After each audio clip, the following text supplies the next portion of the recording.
Assalamu alaikum wa rahmatullahi wa barakatuh. Alhamdulillah, Allah Teala'nın rahmeti bilen Ramazan ayın gamel gıybedette ütkərib, soңғы 10 günne ayakta basabız. Allah Subhanahu Teala'nın mümin Müslümanlar için bulak bolarak jitiştirgen ayı. Peygamberimiz sallallahu aleyhi ve sellem bizge bu haberini de jitkire. Mümin Müslümanlarının ayı Ramazan ayı deb eyte.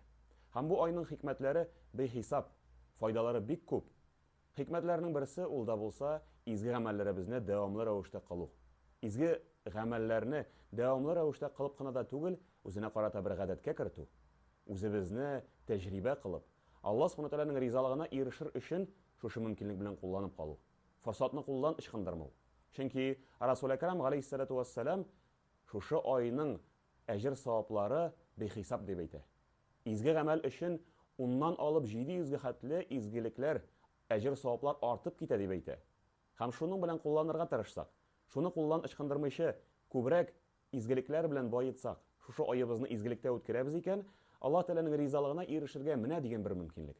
Ләкин аның белән генә дә шикләнмичә, 30 көн рәтеннән гамәл гыйбадәттә, изгелектә тормыш алып барабыз икән, үзебез дә шуны сизмичә, әкренәп изгелеккә ияләшәбез. Гадәткә кертеп куябыз.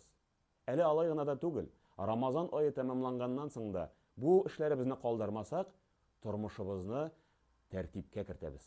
Матур, гүзәл, күркәм әхлак белән үзебезнең тормышыбызны бизәп куябыз. Менә дигән мөмкинлек, менә дигән форсат. Шушы көннәрне изгелектә үткәреп калдырган кешеләр өчен, әлбәттә, бехисап әҗр саваплар әзерләнгән.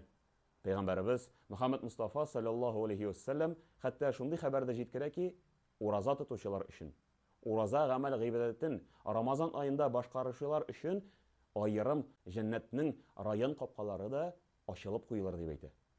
Бу безнең өчен әлбәттә бер мөмкинлек, бер форсат. Аллаһ Субхану Тәала тарафыннан безгә бирелгән инде шушы мөбарәк булган ай, шушы мөбарәк булган вакытлар, мөмкинлекләр. Соңгы 10 көнебез калып бара. Аллаһ Субхану Тәала шушы вакытларны гамәл гыйбадәттә үткәргән насыйп итсен. Кем дә кем әле уразасын тотарга өлгермәде. Төрле сәбәпләр белән. Авыру да булырга мөмкин, сәфәр дә булырга мөмкин. Аларын Аллаһ Субхану Тәала үзе дә Коръәни Кәрим аятлары белән аңлата. Кемдер бәлки онытылгандыр. Кемдер бәлки әле яңа кына бу хәбәрне ишеткәндер. Андыйлар да булырга мөмкин. Әлбәттә. Ләкин шушы сүзләрне ишеттек икән, Рамазан аеның әле тәмамлаганын беләбез икән, тизрәк Аллаһ Тәаләнең рәхмәтенә ирешергә ашыгыйк, изгелекләребезне арттырыйк, тәүбә кылыйк, истигъфарлар кылыйк. Әлбәттә, гөнаһларыбыз да күп. Пәйгамбәрбез Мөхәммәд Мустафа саллаллаһу алейһи ва саллям безгә хәтта бер киңәш тә бирә. Кимчелекләрегез, гөнаһларыгыз булса, тәүбә ва истигъфар кылыгыз. Аллаһ Субхану Тәалә тәүбәләрне, гөнаһларны гафу итүче, тәүбәләрне кабул итүче.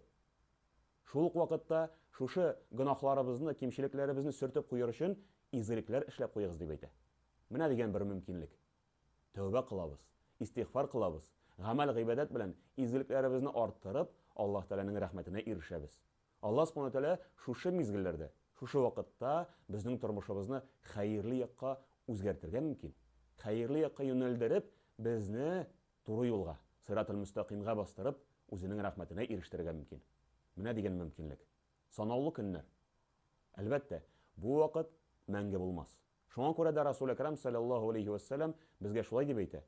Мөмин мөселманнар Рамазан аеның бүләкләре, Рамазан аеның нинди дәрәҗәдә булуын белсәләр, көн сайын Рамазан айы булуын теләрләр дип әйтә. Ягъни тормыш буе Рамазан айы булуын теләрләр дип әйтә. Соңгы көннәребез калып бара. Бу көннәрне гамәл гыйбадәттә, изгелектә үткәрергә тырышыйк. Аллаһ Субхану Тәаләнең ризалыгына ирешер өчен изгелекләребезне жәлләмик, үзебезне жәлләмик, нәфсебезне жәлләмик. Аллаһ Субхану Тәалә шушы вакытларны, шушы мизгелләрне изгелектә, гамәл гыйбадәттә үткәрергә һәммәбезгә дә насыйп итсен. Аллаһ Субхану Тәалә кылган изгелекләребезне кабул итсен. Ассаламу алейкум ва рахматуллаһи ва баракатух.